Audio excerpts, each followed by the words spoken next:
Hello, and I'm excited to have Chris Schlueter with Uptrend Brands on this episode of our Business Spotlight series. Chris serves in the franchise space. Chris, tell us, first off, thanks for joining, and please tell us Absolutely. about your business.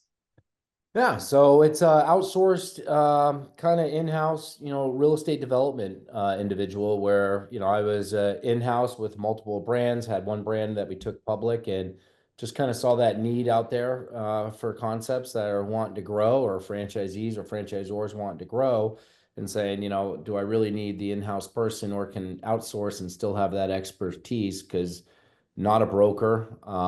And so I really come at it from the standpoint as if I'm an extension of your in-house. And, typically it works where brands don't have a development department. And instead of them saying, hey, I'm going to add to the G&A cost internally, they're going to say, hey, I can outsource this to this individual because he comes at it from a strategic mindset as if he is an executive with the team.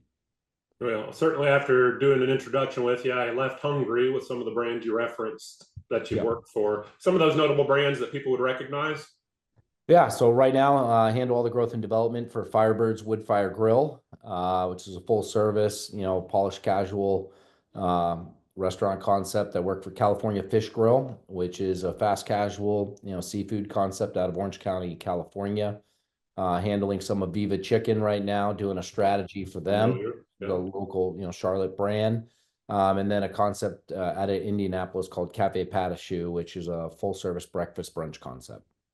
I can find a lot of common ground with you and just the benefits, also the growth process of working across brands.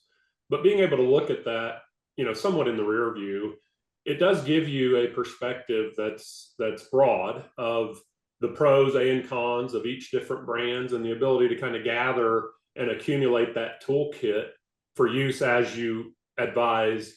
A lot of Yep. similarity to business coaching with us here at Action Coach in that the industry is really irrelevant. It's the things that we're focused on and how we attack them that matter. As you think about all these brands and you think about the things that either you implement at brands you work with now or the things you've gathered along the way of the strengths, the things that make a brand grow, a couple things that come top of mind for you there, Chris.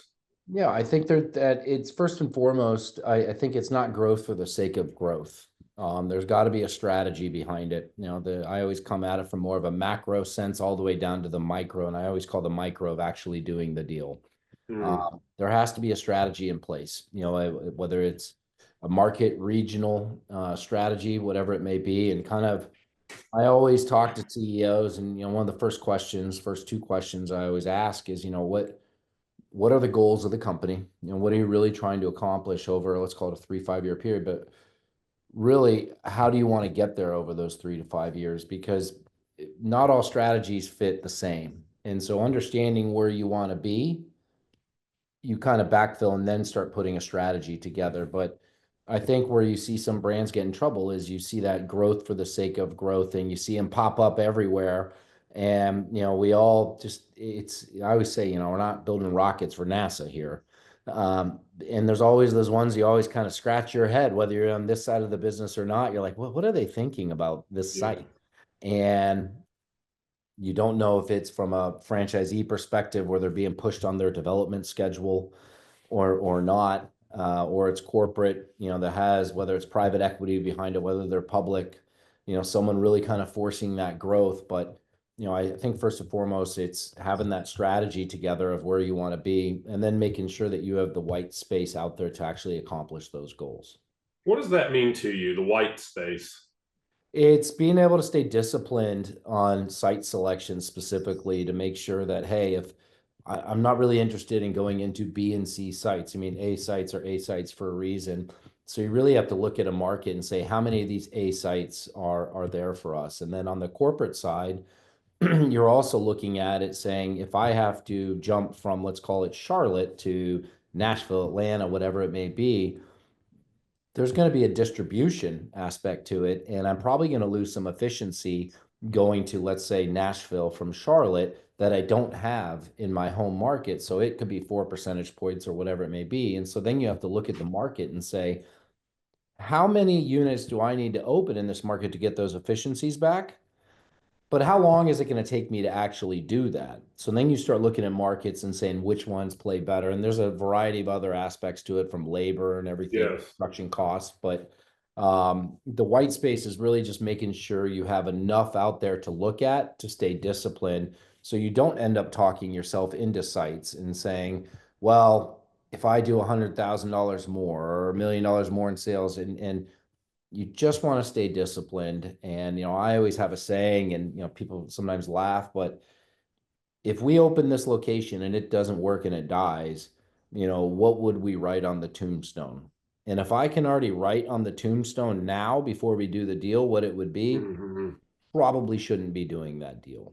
That's really, really catchy. I like that. We'll come back to that strategy. It's such a foundational and fundamental piece. But before we get into just the commonality between our focus, ours being more on, the operational execution and how that ties back to a clear strategy so that there's the ability to make the conversion, but also there's retained margin, because we obviously make the money when we sell the deal, we keep it Yep. as we execute.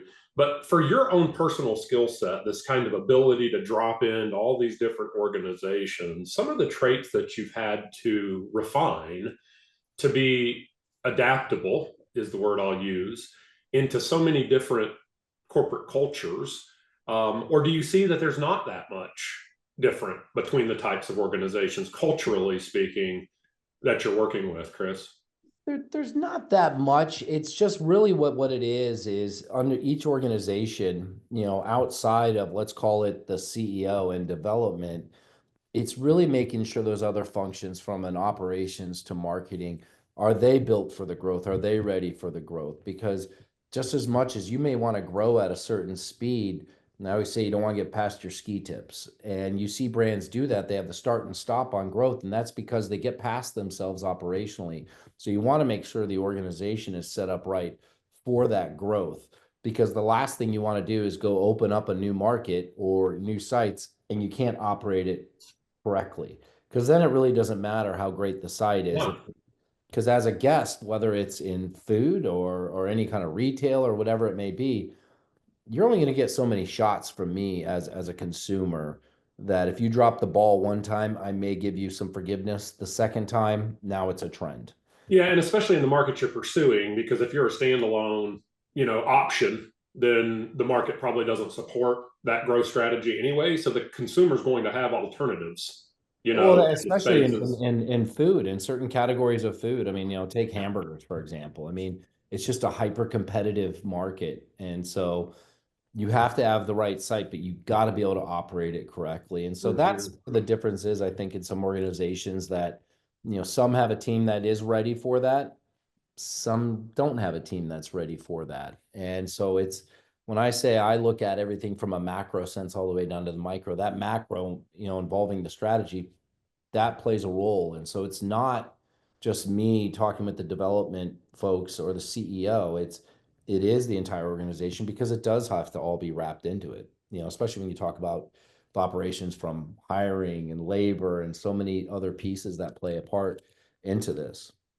Absolutely, yes. And, as we think about the keys to business success, the ability to leverage those individuals, the people, the ability to leverage the toolkit, in many cases, the technology, and the ability to leverage the process. I believe it's in Atomic Habits reads, that if your business isn't just going to rise to the level of your goals, it's going to fall to the level of your systems. And as I Yep. think about systems, as you're discussing your approach, and the organizations that you work with follow that approach, obviously, as you come in to guide them, those systems that inform decision making.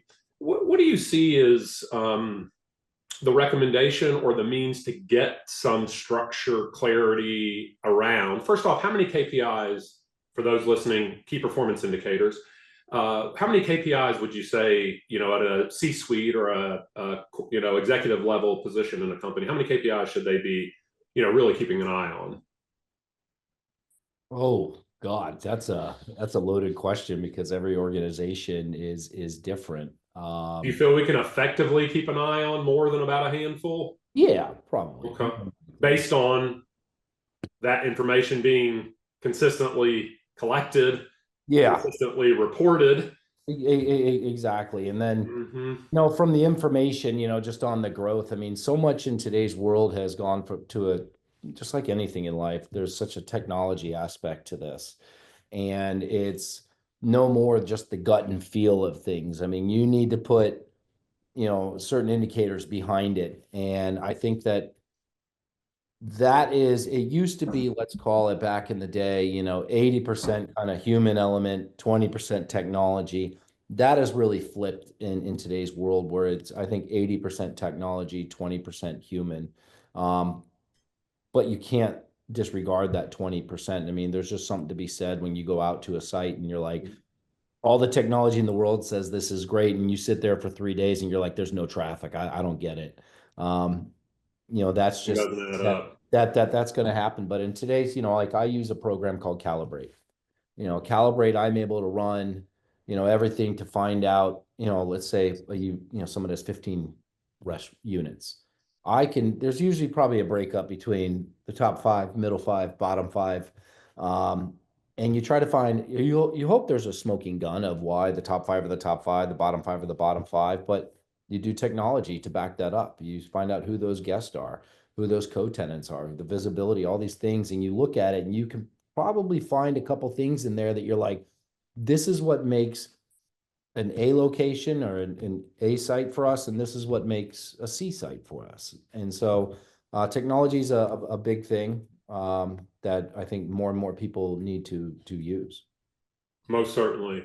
Okay. So boiling it down just a little bit, as individuals are seeking to either expand, maybe they've reached that point in their current business where the business, I would define a business as a commercially profitable enterprise that works without you. So as a Yep. business owner, we're working with and aligned with individuals that have that intent, that ambition to have a business that doesn't demand all of their time, energy, and resources.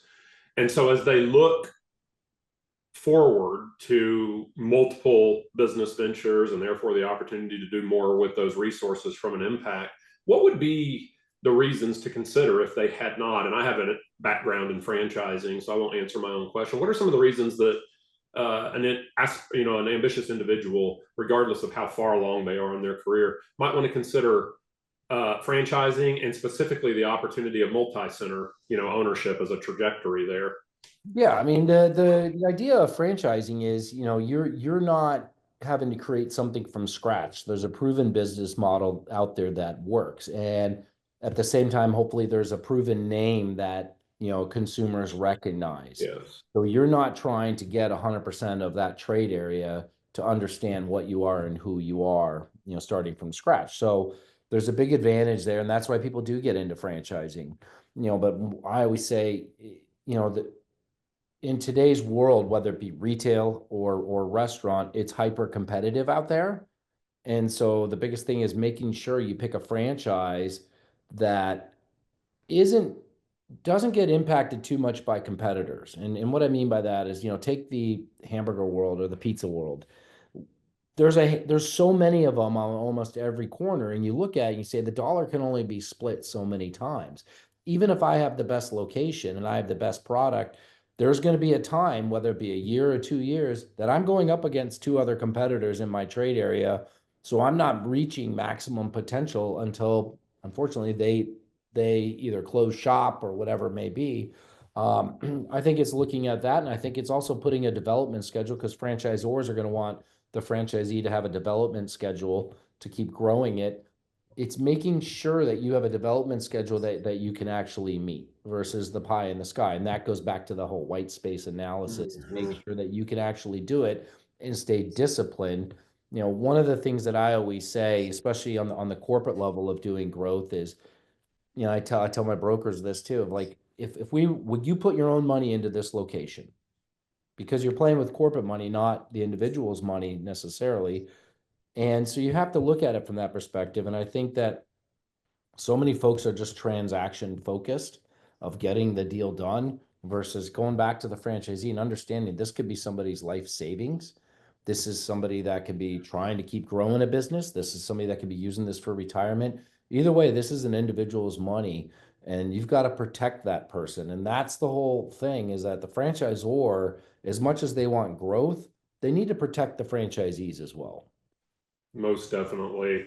And, as you think about those relationships that you form and the focus on the sustainability of that unit, because I'm assuming, and I don't want to operate on an assumption, that after that location is rooted, your focus shifts to continued growth strategy and that the operations team Correct. would take over.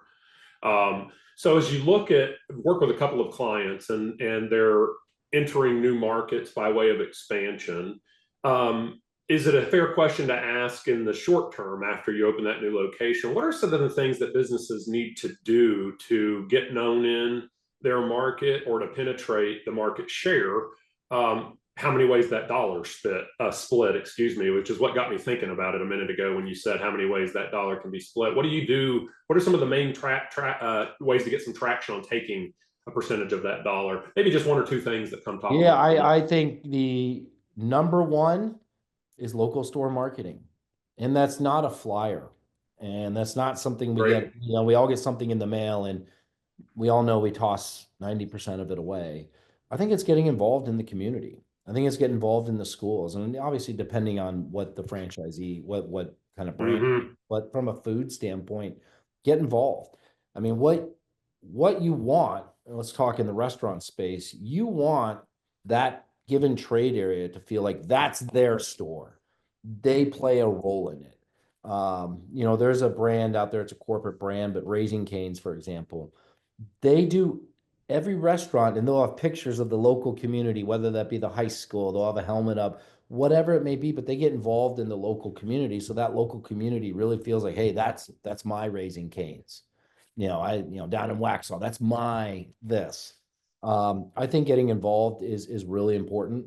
I think that there's something to be said on the relationship there. There's something to be said if you walk in and someone's like, "Hey, Matt," I think that's, you just feel special and you feel loyalty to it, and that could be in any kind of business. It could be an automotive, whatever it may be. But when you walk in somewhere and somebody knows your name, God, there's an affinity for that brand then right out of the gate. That's right. And back to the systems, and this will be kind of, the pulling it all together, so to speak.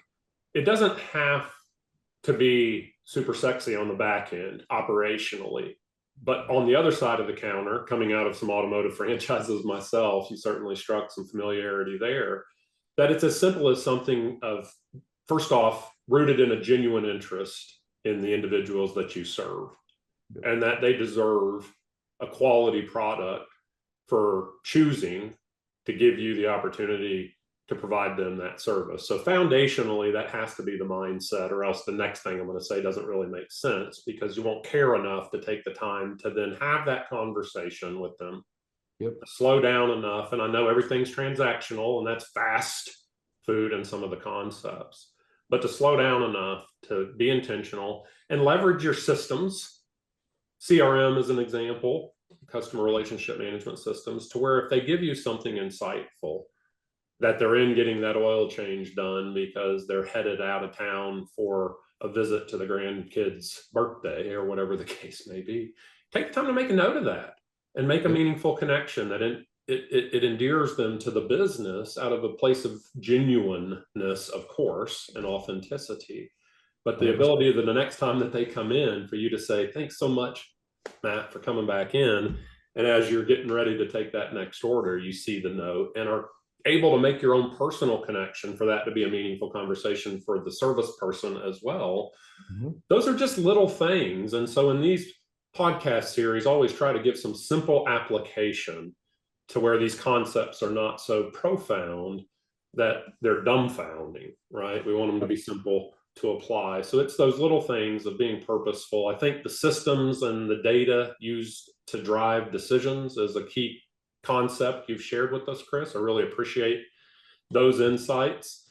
For those of you that have taken the time to seek out this podcast, I would offer, if you're looking for clarity in your next business venture or an expansion of a current business, would welcome your outreach. And for those primarily right now, Chris, and feel free to add to this as we wrap up, but those franchisors or those corporate organizations that are looking for growth and need some fractional support with just a depth of experience and a breadth of experience, then Chris would be the guy to call at Uptrend Advisors. Any final thoughts that you'd like to share with us, Chris, before we wrap this one up? This was great. I really appreciate you having me on, and anything else you guys need, just let me know.